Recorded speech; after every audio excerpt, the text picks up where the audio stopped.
If you want to delete all Facebook messages at once, there's something important you should know.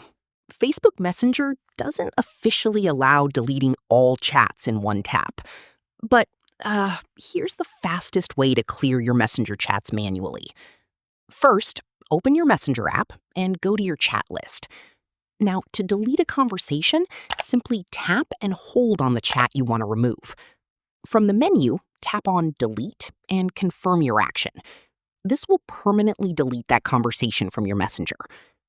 Now, if you want to delete multiple chats, you'll need to repeat this process for each conversation. For faster cleanup, you should again simply tap and hold your Messenger, then you will see Delete More option. Click on that and select the person you want to delete. Or if you want to delete all, then click on Select All and click on Delete. So, while there's no official way to delete all Facebook messages at once, this is currently the quickest method to clear your Messenger chats.